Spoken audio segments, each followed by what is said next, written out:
এবং প্রবাসের ভাই বোনদের প্রতি সালাম। আসসালামু আলাইকুম। আমি প্রভাষক ডাক্তার রিক্তা পারভিন, হোমিওপ্যাথি এবং আয়ুর্বেদিক চিকিৎসক। চেম্বার সেবা হোমিও কমপ্লেক্স অ্যান্ড সেবা ডিজিটাল ল্যাব, উপজেলা মডেল মসজিদের পূর্ব পাশে, শিমুলিয়া, মাগুরা।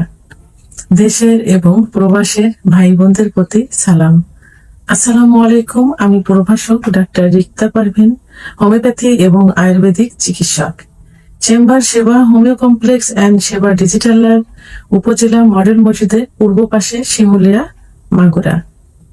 কোন এক আপু আজকে কমেন্ট করেছেন, ম্যাম আপনি শুধু মেয়েদের গোপনাঙ্গে স্বামী মুখ দিতে পারবে কিনা এই বিষয় নিয়ে ভিডিও করেছেন, কিন্তু আপনি কখনো এই ভিডিও করেননি যে পুরুষের লিঙ্গ কি মেয়েরা মুখে নিতে পারবে। ধন্যবাদ আপু সুন্দর একটা কমেন্টস করার জন্য। আসলে পুরুষ মেয়েদের ভিডিওটাই বেশি করা হয়েছে। তো এখানে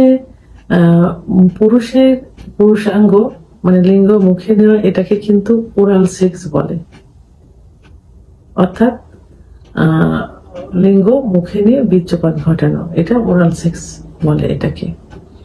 তো আমি আজকে প্রথমেই ইসলামিক দৃষ্টিকোণ থেকে বলবো যে ইসলাম কখনোই এটাকে সমর্থন করেন না। ইসলাম লজ্জাবোধ, পবিত্রতা এবং পরিষ্কার পরিচ্ছন্নতাকে বেশি প্রাধান্য দিয়ে থাকেন। আর এই বিষয়ে এটা একেবারেই অপছন্দীয়, অর্থাৎ মাকরুহ। কোনো আলেমগণ আবার এটাকে হারামও বলেছেন। এখন মেডিকেল সায়েন্স অনুযায়ী পুরুষের শরীরে কিছু রোগ থাকে, যে রোগগুলো ছোঁয়াচে রোগ যেটাকে বলে, অর্থাৎ সংক্রমিত রোগ বলে এটাকে।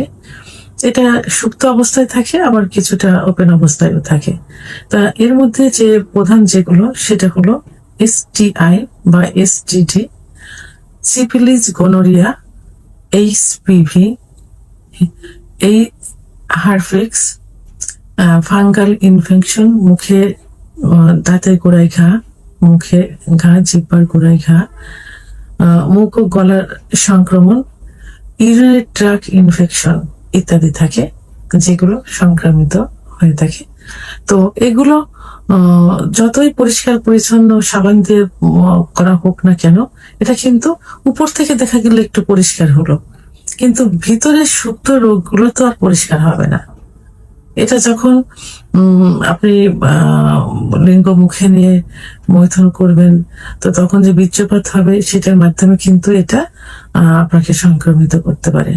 আবার বীর্যপাত না হলে যে লালার বীর্যটা আসবে, যে মিউকাসটা আসবে, এটার মাধ্যমে সংক্রমিত হতে পারে।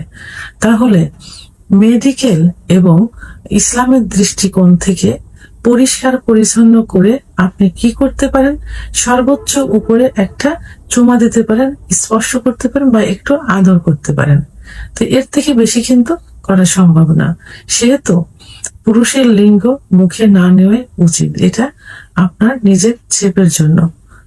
এবং আপনার মুখে যদি আপনারও যদি কোনো সমস্যা থাকে, এর মাধ্যমে পুরুষেরও কিন্তু এটা সংক্রমিত হবে, শুধু আপনার একার হবে না। এটাতে আপনি এবং আপনার সঙ্গী দুজনেই কিন্তু সংক্রমিত হতে পারেন।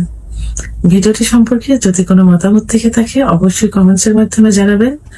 আর ভিডিওটি ভালো লাগলে লাইক, কমেন্ট, সাবস্ক্রাইব করে আমার সঙ্গে থাকুন। আল্লাহ হাফেজ।